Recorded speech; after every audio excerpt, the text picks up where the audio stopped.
জাতীয় দলে হেড কোচের দায়িত্ব নেয়ার পর নিজের সবচেয়ে শক্তিশালী স্কোয়াডটা নিয়েই হংকং চায়নার বিপক্ষে খেলতে নামছেন হাভিয়ের কাবরেরা। একদিকে হামজা চৌধুরী, আরেকদিকে সমিত সোম, ফাহমিদুল ইসলাম এবং জায়ান আহমেদ।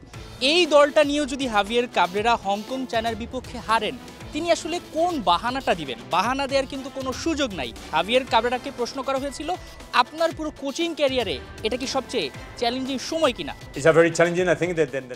আমার মনে হয় আগামী মাসটা খুবই চ্যালেঞ্জিং। হ্যাঁ, অবশ্যই হংকং এর বিপক্ষে ম্যাচটা আমাদের মূল প্রায়োরিটিতে, তবে এরপর হংকং এর মাটিতেও ম্যাচ, আবার নভেম্বরে ভারতের বিপক্ষে খেলা। আমরা ইতিহাস গড়তে পারি, তবে এর জন্য মানসিকতা খুব গুরুত্বপূর্ণ।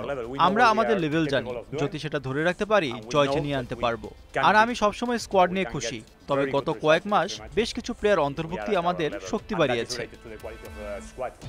Javier Cabrera do or die assignment. হারলেই বাংলাদেশ যেভাবে টুর্নামেন্ট থেকে ছিটকে যাবে, একই সাথে এই টুর্নামেন্টে যদি বাংলাদেশ বাজে কিছু করে তাহলে কিন্তু হাভিয়ের কাবরেরারও বিদায় ঘন্টা বেজে যাবে। এই দল নিয়ে তিনি যেরকম প্রত্যাশাটা করছেন কাপ্তান জামাল ভুঁইয়া, তবে তিনি কিন্তু ম্যাচ খেলতে চাইছেন। গত কয়েকটা ম্যাচে দেখা গেছে জামাল ভুঁইয়াকে শুধুমাত্র প্রেস কনফারেন্সেই দেখা যায়, কিন্তু এই পিচে দেখা যায় না। জামাল ভুঁইয়া এক কথায় বলেছেন, হংকং চায়না যতই শক্তিশালী দল হোক না কেন তাদেরও কিন্তু দুর্বলতা রয়েছে। সেই দুর্বলতাগুলো সাংবাদিকদের সামনে তিনি প্রকাশ করেননি। তিনি দুর্বলতাটাকে সুযোগে সদ্ব্যবহার করতে চান, মাঠে খেলতে চান। If we want to win, we have to play 95 minutes good, not only for 20 minutes or 30 minutes. We have to play the full match good. যে উইকনেস আছে হংকং এর, এটা তো আমি আপনার সাথে শেয়ার করব না, but we have discussed their weaknesses. But for me, tomorrow যারা খেলবে, they have to show character, they have to show personality, and they have to show courage. It's very important because we want to be there until fight. আমরা টুর্নামেন্টে টিকে থাকতে চাই এবং শেষ পর্যন্ত লড়াই করতে চাই, এটা নিশ্চিত শতভাগ।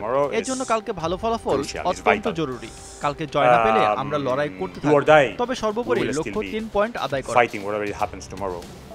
হামজা চৌধুরী দলের প্র্যাকটিসটা একেবারে মনোযোগ সহকারে দেখছেন এবং সতীর্থদের সাথে মিশে যাওয়ার চেষ্টা করছেন। হামজা চৌধুরীর সঙ্গে মানিয়ে নেওয়াটাই এখন সবচেয়ে বড় চ্যালেঞ্জ প্লেয়ারদের জন্য। হামজা হয়তোবা নিজেকে নিংড়ে দিতে চাইবেন, কিন্তু তার ভাষাটাও বুঝতে হবে প্লেয়ারদের। হামজা, সমিত সোম, ফাহমিদুল এবং জায়ান আহমেদ সবাই যদি সবার বেস্ট পারফরমেন্সটা করতে পারে, তাহলে হংকং চায়নাকে হারিয়ে এই টুর্নামেন্টে টিকে থাকতে পারে বাংলাদেশ। হাসান সজীব, ৭১ জাতীয় স্টেডিয়াম, ঢাকা।